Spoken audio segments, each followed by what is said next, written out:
read this word. Say, a time to rend, a time to sow. That version says, a time to tear and a time to sow. A time to keep silence and a time to speak. So the topic here is a time to keep silence and a time to speak. That's my topic this morning. A time to keep silence and a time to speak. A time to keep silence and a time to speak. So I want to speak. We speak and we speak and we speak and we talk and talk and talk. But let us examine, when should we even speak God's self? Or how should we speak?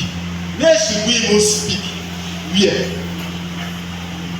Where should we speak? That's what we are going to examine. In Ecclesiastes chapter 3 verse 1 through 8, King Solomon affirms that God is sovereignly in control.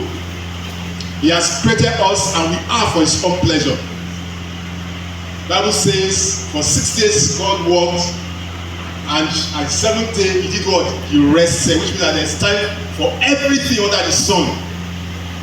You have just seen it, the time to eat. But this is not the time to eat anyway, physical food, like I asked earlier on. It looks as if you have not eaten. Some of us like breakfast gone. Some of us must snack on something, anyhow, must snack on it. Whether we are fasting, we have drop it in our mouth before we remember, oh, today it was fasting, oh. But we say nevertheless, go through and still continue our lives. There's a time for everything. I just sang a song now, and that was that time, and that time is gone, we can never bring it back again. So King Solomon says that there's a time for everything under the sun. God has time and purpose for everything. That's why the book of Romans 8:28 says, say for all things work together for good to them that do what? That love God and who are the called according to his purpose. All things may not really work out for good sometimes. All things may not really work out for good. Sometimes we look forward to having them. That's Romans 8:28 say. So here we find out that there's a time to be silent and a time to speak.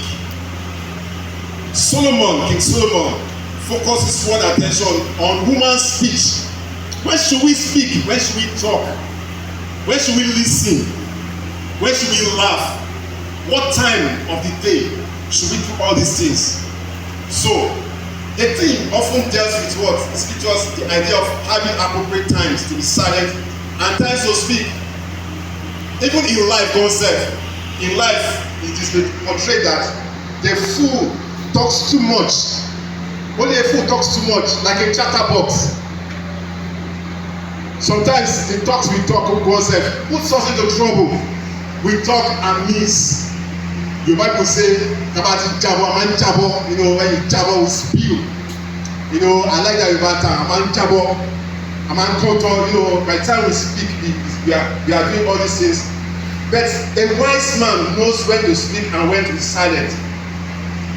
Proverbs chapter 18, verse 6 and 7. Let us see Proverbs chapter 18, verse 6 and 7. What does it say?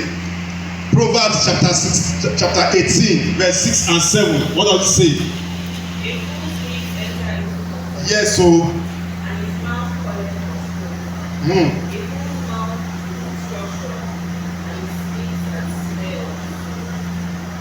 I like that one. Say a fool's mouth is what? Is his destruction, and his lips are the snare of his soul. Drop on. Verse 8 says what? The words of a talebearer are as wounds, and they can go down into the innermost part of the belly. This morning we were talking about self-examination, and I just say that is it only people that drive that can talk anyhow, that abuse? Only those people that can drive? What those people that don't know how to drive? Those people that work, that stay either at home or whatever. We are we are all guilty of it. So self-examination is not only to those, it's not only to be given to those that drive on the roads every other day, but even those of us that stay at home, we are bound to do what? To examine ourselves. Now that place you just read says the lips of a fool brings strife, brings strokes, brings cane. It brings what?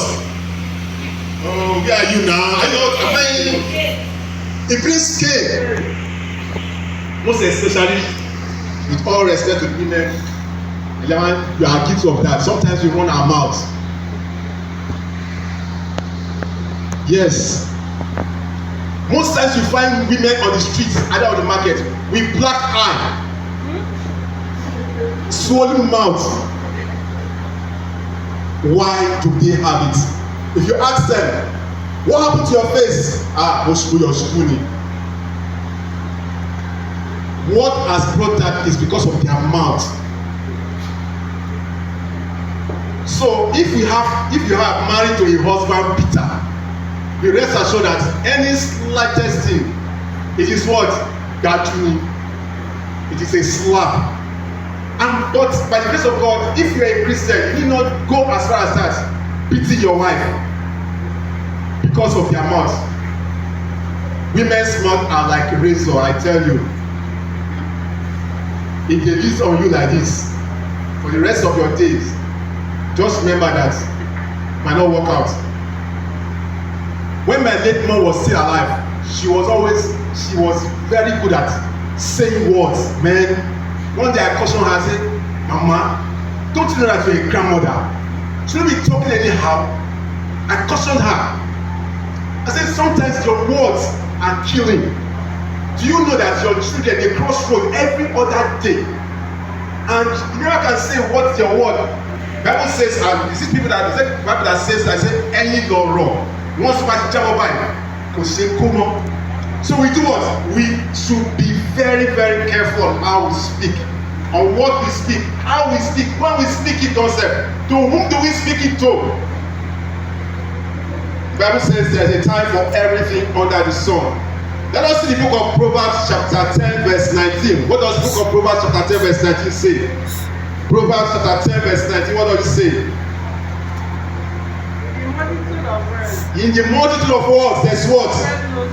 There is abundance of sin. He that controlleth and that does what? He that refraineth his lips is what? Is what? Is it in the multitude of words? They wanted not sin. That is, there's so much sin. And that's why today all the 419ers is fine. It's because they can talk. They will talk to convince you. And as they are talking, they will say, tomorrow, I'm ashamed. That's my organ's language. Bring it up on Friday. But bring it up on Friday. I'm ashamed. You just do like this. I'm ashamed. You put it aside. I'm ashamed. It's a lie. I'm ashamed. Remind me on Friday.